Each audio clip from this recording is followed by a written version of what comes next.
Fala pessoal, tudo bem? Vamos lá, né? Dia 11 de setembro, dia marcante para a história do mundo.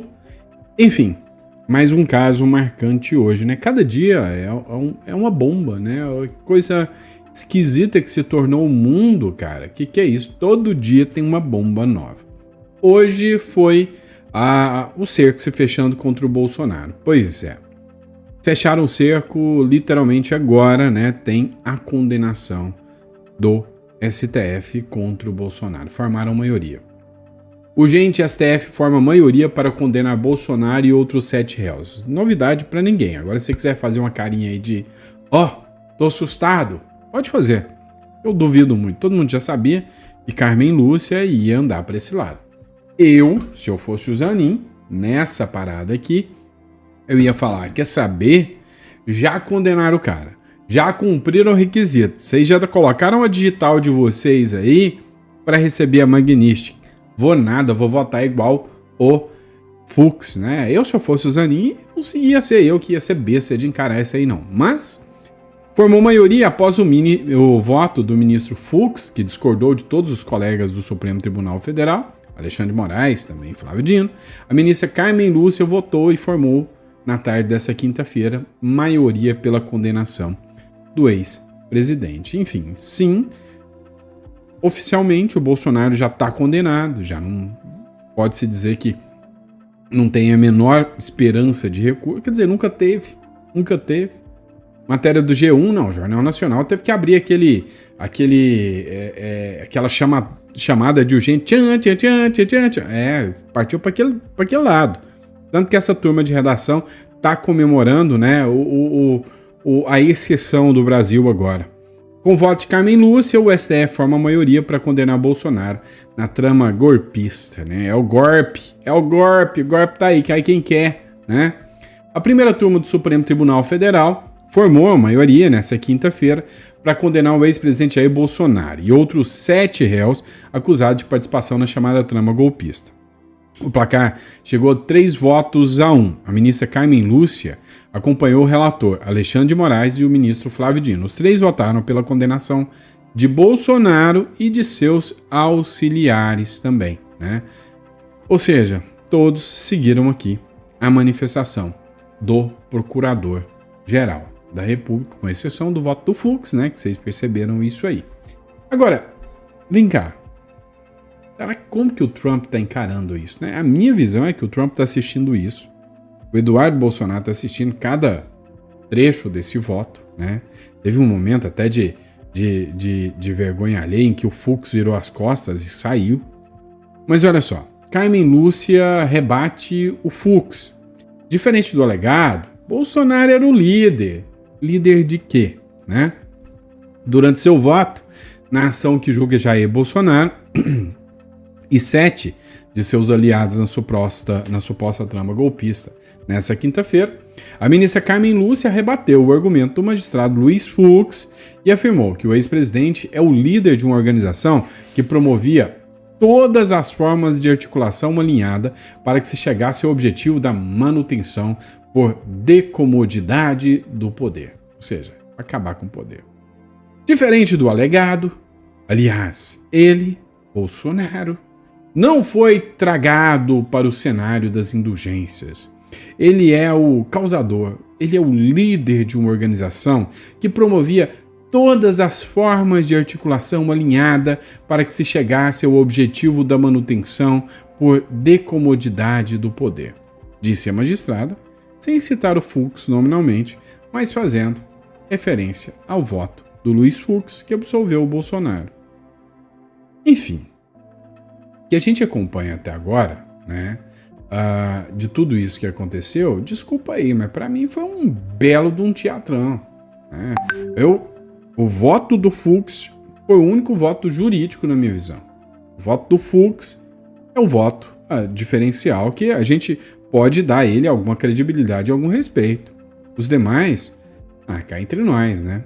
Não foi à toa que o Fux até levantou e deixou o plenário, bem na hora que a Carmen Lúcia estava votando. E ainda falta o voto do Zanin, já está votando, já está na leitura do seu voto já. O Fux deixa o plenário no STF após troca de apartes entre Moraes e Carmen Lúcia, ou seja, aquela partezinha, né, um ajudando o outro ali. A sessão do Supremo Tribunal Federal dessa quarta-feira, que julga a suposta tentativa de golpe de Estado, foi marcado por um episódio de desconforto. Segundo o repórter Igor Damasceno, o ministro Luiz Fux deixou o plenário visivelmente incomodado após uma sequência de apartes entre os ministros Alexandre de Moraes e Carmen Lúcia. Ou seja, a Carmen Lúcia meio que confirmou todo o voto do Moraes ali. No voto, o Moraes utilizou uma parte para rebater indiretamente a posição do Fux, ou seja, ele pediu, deixa eu falar aqui, e foi lá e rebateu o Fux. E o Fux falou, peraí, o combinado não era que ninguém ia poder votar, falar durante o voto do outro. Esse fato aí foi percebido por quem estava lá, segundo o repórter, né? E aí o Fux já estava mostrando uma certa inquietação, trocou algumas palavras ali com o Flávio Dino, mas levantou e saiu do plenário e deixou a ministra Carmen Lúcia lá sozinha, né? E saiu no momento crucial do julgamento, bem no finalzinho do voto da Carmen Lúcia, mostrando que o Luiz Fux, né, estava descontente com aquela situação. Ou seja, um certo incômodo de participar de todo aquele imbróglio ali, todo aquele circo armado, né? É o que se percebe do julgamento. Enquanto isso, Bolsonaro acompanhou de sua casa, né? Não quis comparecer, poderia ter feito a solicitação, teve até autorização para participar do circo, mas não quis participar. Mas recebe uma notícia ruim também, né? Vai ter que passar por cirurgia de novo no domingo. Pois é, matéria do Metrópolis. O Bolsonaro passará por cirurgia no domingo e saiba como será. O ex-presidente Bolsonaro vai passar de novo, mas dessa vez uma cirurgia bem menor do que as outras, né? Nesse domingo. Ele vai remover lesões de pele. Ele vai no hospital. Foi autorizado pelo ministro Alexandre de Moraes, do Supremo Tribunal Federal, na quarta-feira. A cirurgia já está marcada para as 10 horas da manhã, num hospital particular, lá em Brasília mesmo. O procedimento vai ser realizado pelo médico Cláudio Birolini, também responsável pela cirurgia do Bolsonaro, que foi aquela cirurgia que ele teve em abril no intestino, que ficou um time ali, né, um tempo fora de circulação. O esquema de segurança para a ida do Bolsonaro foi mais do que redobrado, né? A escolta da Polícia Penal, o ministro Alexandre de Moraes mandou colocar uma segurança, sabe, triplicada. Ele também vai ser escutado por 3 seguranças do Gabinete de Segurança Institucional, pelo GSI, ou seja, o governo Lula está mandando gente ali para vigiar o Bolsonaro também, né? A ex-primeira-dama, Michele, e o Carlos Bolsonaro, eles fizeram a solicitação para poder acompanhar o Bolsonaro. E aí foi autorizado pelo ministro Alexandre de Moraes também. Então os dois podem estar junto com o Bolsonaro para acompanhar. Além da retirada de uma lesão que é benigna, né? Aquelas manchas de pele, ele também vai remover outra que ainda será analisada pelos médicos, se é benigna ou maligna. O procedimento será feito em regime ambulatorial, ou seja, não vai precisar internar nem nada disso, vai lá, vai passar pela cirurgia ali, pelo procedimento, logo tá em casa, né? Eu falei alguma besteira, vocês me corrijam, que eu sei que é lotado de médico aqui me assistindo.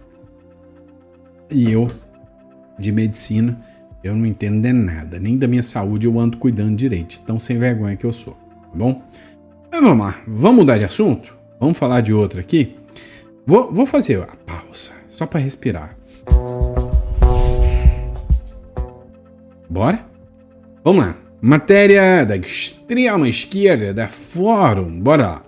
Tarcísio é denunciado ao STF por incitação golpista e pode sofrer impeachment.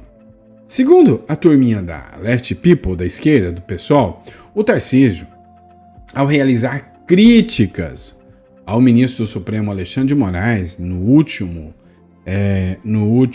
última manifestação de 7 de setembro, que foi grande, incomodou a esquerda, mostrou até para o Tarcísio a força e o apelo ao Bolsonaro. O Tarcísio acabou chamando o Alexandre de Moraes de tirano, falou altas coisas sobre o Alexandre de Moraes. A esquerda agora disse que ele está simplesmente obstruindo o trabalho do Alexandre de Moraes, fazendo críticas ao Alexandre de Moraes. Ele está obstruindo o trabalho de Alexandre de Moraes. Por causa disso, ele cometeu crime de responsabilidade segundo a Constituição do Estado de São Paulo. E aí, por causa disso, é que, sabe, ele tem que ser empichado, né? Ele tem que ser empichado. Agora, a maioria das pessoas acham que o Tarcísio é o melhor governador do Brasil. Depois da condenação do Bolsonaro, não se sabe quem será o herdeiro, né, do legado do Bolsonaro, do legado político. Eu acho que um monte de gente fica, o spoiler do Bolsonaro. O Bolsonaro tá vivo. Não tem spoiler de gente viva, né? Tem um legado. O legado grande que o Bolsonaro deixou, tem que saber quem vai ser o responsável aí, né, por dar seguimento ao legado político exposto aí pelo Bolsonaro, né, que está aí pelo Bolsonaro. Pois é, pessoal, quando a gente fala em políticos, governos bons, olha que invejinha da boa. Eu tô até com raiva de ficar trazendo notícia da Argentina, até com raiva, né? E aqui no Brasil é corrupção, é perseguição, é falcatrua, é malandragem, é rombo nas contas públicas, é inflação, é Brasil quebrado. E aí nós temos que pegar da Argentina e olha aqui, né? Sacanagem. A inflação na Argentina ficou abaixo de 2% pelo quarto mês consecutivo.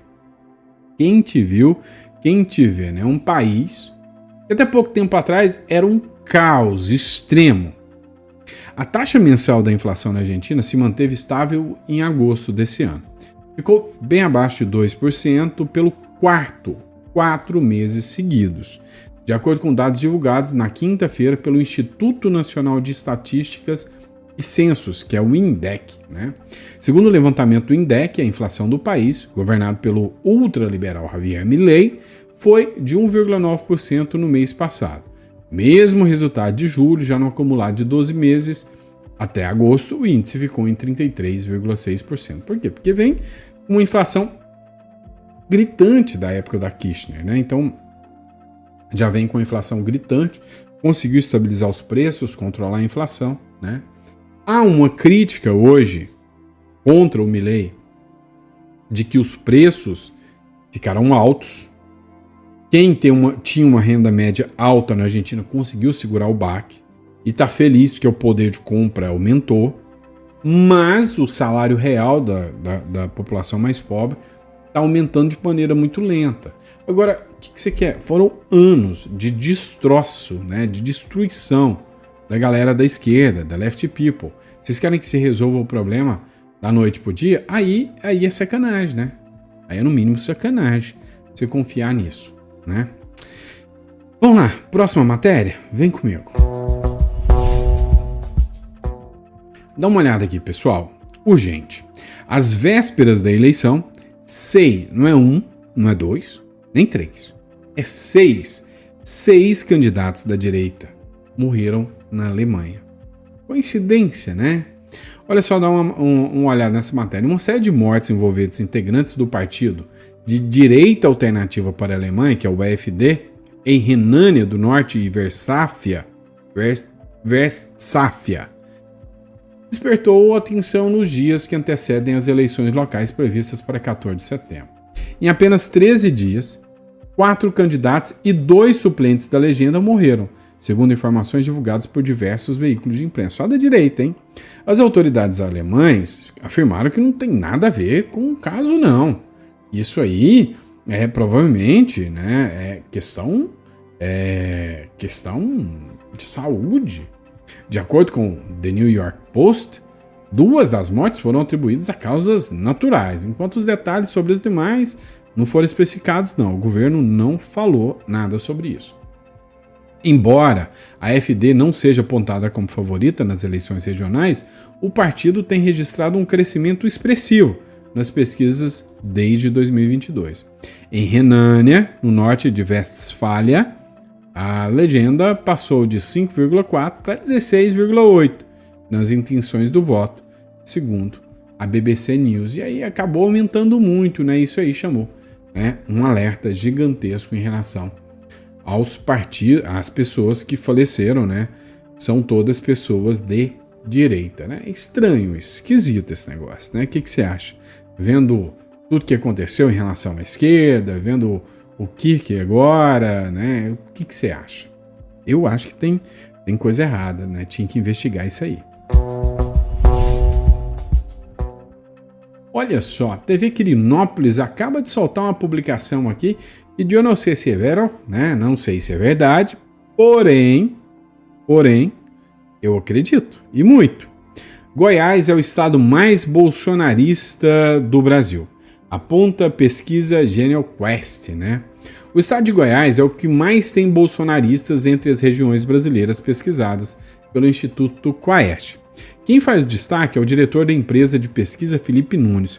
Conforme a aferição, Goiás tem 18% de eleitores que se declaram bolsonaristas. 18? Tá bom. Outro destaque de Goiás no cenário nacional é a segunda colocação do estado em relação aos eleitores que são declaradamente de direita, né? Ou seja, a galera da direita está em peso, correspondendo a 26% da população. O estado só perde de número de eleitores de direita para o Paraná, né? Paraná. Conforme a análise, por isso que eu gosto do Paraná também, gosto do meu Goiás, gosto do Paraná. Conforme a análise de Nunes, a disputa política em Goiás não é com a esquerda, como ocorre no cenário nacional. Em Goiás, a disputa é entre a extrema direita e a direita moderada. Destaca o Felipe Nunes, que usa, como exemplo, o segundo turno da eleição em Goiânia em 2024, né? Olha só. O pesquisador acredita que o ex-governador Marconi Perillo, vamos falar que Marconi Perillo é de direita, né? Tá bom. Marconi Perillo e o vice-governador Daniel Vilela disputam o espaço como representantes desta direita moderada. Enquanto o senador Wilder Moraes é o bolsonarista da vez. É forte o nome a ocupar a cadeira para governador. Oh, vocês esqueceram do Gaia ou vão deixar o Gaia de fora, hein? Porque eu acho que o Gaia tem chance aí pra caramba pra governo, hein? Só que já falaram que querem mandar o Gaia pro Senado, né? E aí, o que vocês acham? O Gustavo Gaia, vocês devem conhecer o Gaia, muito mais do que eu, né? Gustavo Gaia, pro Senado ou pro governo? Senado, sem sombra de dúvida. Se deixarem, eu acho que ele tem que ir pro Senado, sim, né? Sem sombra de dúvidas. Vamos lá, né? Notícia triste, cara. É triste demais, né? Tendo em vista a situação do governo que só pensa em prender o Bolsonaro, mas combater o crime organizado, dar garantias para os trabalhadores, isso não. Olha que notícia mais triste, né? Essa notícia foi publicada alguns dias atrás, mas eu não quis deixar essa notícia batida. A hora que eu vi a notícia agora, eu mesmo vendo que ela já tinha alguns dias da publicação, eu falei, não vou deixar. Eu quero alertar sobre isso aqui. Vocês viram o que aconteceu no Rio Grande do Sul. Aconteceu uma tragédia no ano passado, né? Em 2024. Aconteceu a questão das enchentes, o que ocasionou, sem sombra de dúvidas, né, um período de comoção, mas causou também um desastre econômico. Muitos fazendeiros perderam tudo. E aí veio o governo Lula prometendo ajudar, tinha enfiando mais empréstimo. Esses fazendeiros não aguentaram e acabaram indo contra a regra geral, né, que você não atenta contra jamais a vida, a própria. E foi o que eles fizeram, né? E sabe, agora eu fico pensando para fazer isso, a dor que essas pessoas não sentiram, o desespero que eles não sentiram, né? Então peço para vocês para compartilhar isso aqui, ó, 23 agricultores que tiraram suas vidas. Assim na terra como no céu, o pão nosso de cada dia nos dai hoje, perdoai as nossas ofensas, assim como nós perdoamos a quem nos tem ofendido, e não nos deixe cair em tentação, mas livra-nos do mal. Amém. Oração, gente, em homenagem aos 23 produtores que tiraram a vida porque não tiveram tempo de renegociar suas dívidas.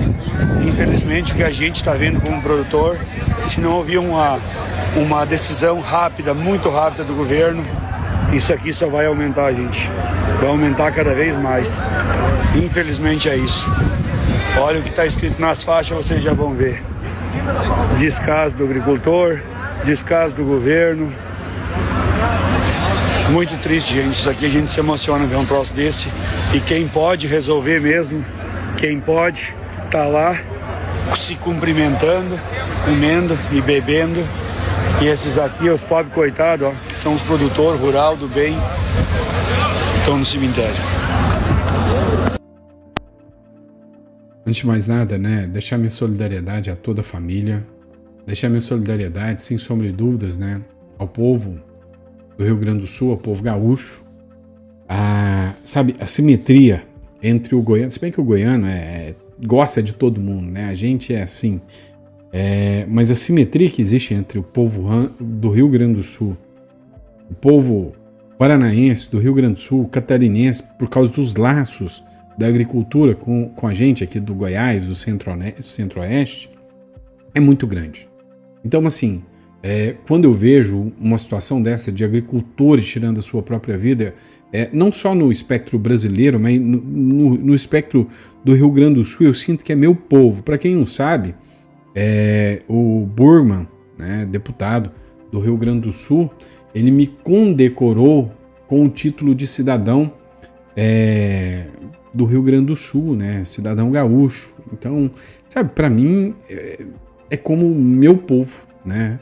Jason Burman é como se o meu próprio povo tivesse tirando a sua vida, e não só de brasileiro, mas a similaridade, sabe, a simetria que eu tenho com o povo gaúcho é gigantesca, e não tem como a gente não argumentar sobre essa tristeza, né? Que esses tempos sombrios passem o mais rápido possível. E eu queria que vocês deixassem aqui, né, escrito, né? Se você não tiver pela TV, tiver com o celular na mão ou com o computador na mão, só deixa o comentário aí, ó, em solidariedade ao Rio Grande do Sul, tá bom? Bora lá, pessoal. Matéria do Pleno News. O Trump pede pena de morte para assassino de ucraniano em trem. Torço para que seja pego o mais rápido possível e que sofra muito, né? Porque o que ele fez com aquela coitada daquela menina, sabe, uma menina, uma jovem, você é pai, você tá me assistindo aí, você é pai, você já pensou a dor que você sente em relação à sua família? Agora você imagina, tem uma guerra, você tira a sua filha de uma guerra, ela é uma refugiada ucraniana, para levar para um país confiando que você vai dar segurança a ela. Coloca ela num lugar onde o esquerdismo já tomou conta. Um canalha, um monstro, já foi preso 14 vezes, foi liberado. Mata uma menina jovem, que tem uma vida inteira pela frente. Sai gritando ainda que matou aquela vaca branca. Todo mundo olhando. E ela, rodeada de gente, morreu, agonizou sozinha ali, né? Num vagão de metrô. E aí, eu torço para que o Donald Trump e a equipe do Trump peguem esse cara. Mas e façam o que tem que ser feito, que seja implacável. Essa é a palavra que o Trump utilizou e que eu repito aqui. Implacável. E que, sabe, isso não vai trazer a Charlotte de volta, que é a menina ucraniana, não vai trazê-la de volta. Mas vai dar a sensação para as outras meninas que elas estão mais seguras. Pelo menos essa é a minha opinião. E para que gente como isso aqui também vá parar lá. Vai parar lá. O FBI oferece 100 mil dólares por captura do assassino do Charlie Kirk. O FBI anunciou nessa quinta-feira a foto desse indivíduo, né? Você já viu o naipe, né? Vou te falar que parece até... Não vou nem falar, né? Que essa cara aí. Parece a galerinha aqui das comunidades, sabe? Aquela turminha que fica desfilando com um fuzil na mão, vocês sabem de quem eu tô falando, os traficantes, né? O FBI, mas é esquerdista. O FBI anunciou nesta quinta-feira uma recompensa de até $100 mil por informações que levem à identificação e captura do suspeito de assassinar o ativista de direita Charlie Kirk, aliado de Donald Trump na rede social. A conta oficial do FBI divulgou imagens do possível autor do crime e detalhou sobre a bonificação. Olha, a gente não pode banalizar. Tem um influenciador que está crescendo muito, vive indo aí num podcast dos amigos meus. Um influenciador que está crescendo muito, ele é radical. Ele prega mandar os outros pro paredão. E o povo está levando esse discurso da esquerda, né? Tá achando bonitinho, marmanjo, sem vergonha, ficar defendendo o comunismo. Tá achando bonitinho. Mas a hora que o bicho pegar, vocês vão ver. Eles querem se manter no poder. E quando um partido comunista, você viu no Nepal, toma o poder, meu amigo. Aí é difícil você derrubar. É só com o levante do povo. Só com a revolução popular, né? Como os comunas dizem, né? Vamos lá. E aí, publicação do SBT News também tratou disso, né? Trump promete encontrar todos que colaboraram também para a morte de Charlie Kirk, que ele não agiu sozinho, todos, inclusive de partidos que possam ter colaborado, vão ser responsabilizados e vão ser pegos. Assim espero. Vamos lá, o Capitão Augusto, ele fez uma publicação. Eu quero a opinião de vocês. Vocês concordam ou não concordam? Ele fez essa publicação aqui. Aí você viu ali, ó, o Bukele, Trump, Netanyahu, Milley e Bolsonaro. Do outro lado, o Xi Jinping, o Fidel, o Lula, o do Irã lá, que eu esqueci o nome dele agora, e o Maduro. E ele falou, olha só, nunca foi tão fácil escolher um lado. Vocês concordam? Porque eu vou discordar, tá? Com todo respeito, tá? Não tô discordando do posicionamento dele, não. Todo mundo sabe qual lado deve estar. Nunca foi tão fácil saber de qual lado se deve estar. Agora, escolher defender e estar de um lado nunca foi tão difícil quanto agora. Nunca foi tão complicado quanto agora. Você se expor, você falar, seu fim pode ser o mesmo do Kirk. Seu fim pode ter sido o mesmo de vários outros que sentiram a fúria dessa gente que se diz do amor. Essa turminha do amor. Então, a minha opinião, só a minha opinião, é que é muito fácil saber qual é o lado certo. Agora, escolher esse lado, estar desse lado, defender esse lado, nunca foi tão difícil quanto agora. Porque você sabe que se abrir a boca, você se expor num vídeo. Eu sou uma figura marcada, vocês sabem disso. Sou uma figura marcada. Qualquer um que se expõe é uma figura marcada, tem coragem, porque isso aqui, pra mim, hoje não deveria, né? Deveria ser um ato qualquer de se expor. Não, eu tenho coragem só de enfrentar a câmera, o que já é uma grande dificuldade, porque tem gente que chega aqui e fica, trava tudo, não fala nada na frente da câmera. E eu já tive nessa fase. Aprendi a passar por isso. Não trava mais nada agora. Agora eu sou mais sem vergonha do que tudo. Agora, não bastasse você ter medo de encarar a câmera, você tem medo do que falar. E quando você precisa ter medo do que você vai falar, se acende uma luz vermelha, né, um holofote vermelho, dizendo, você está numa democracia? Quando você precisa demonstrar, quando você sente o medo, é sinal que a democracia já está abalada. É simples assim. Quando você pode falar o que você quer na hora que você quer, aí você está em um país democrático. Agora, quando você tem medo... E aí, pessoal, continua ameaçando todo mundo de direita, tá? Estados Unidos anuncia possível revogação de vistos por elogios ao assassinato de Charlie Kirk. Muito bem, acertou, é isso aí mesmo. Tem que pôr moral. Gente, tem que ser bem-vinda no país, né? É literalmente isso, tá? É literalmente isso. Então, tá certinho o Donald Trump. Não critico em momento algum, né, ele tomar medidas como essa. Desculpa, pessoal. E é isso. Muito obrigado pela confiança, pela credibilidade.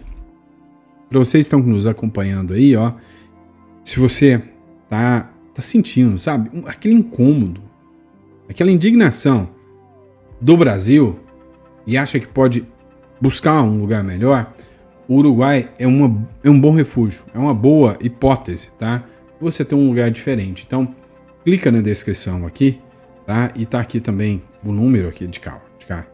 Pode entrar em contato com nossa consultoria, que nossa consultoria vai te orientar. Eu tenho uma equipe toda especializada. Você vai falar com a Keila, você vai falar com a Rosângela, vai falar com a Ana Paula, vai falar com todo mundo aqui que está aqui preparado para te atender e para te orientar como, né, estar indo para o Uruguai, ter essa segurança, tá bom? Obrigado, pessoal. Fiquem com Deus e até o próximo editorial.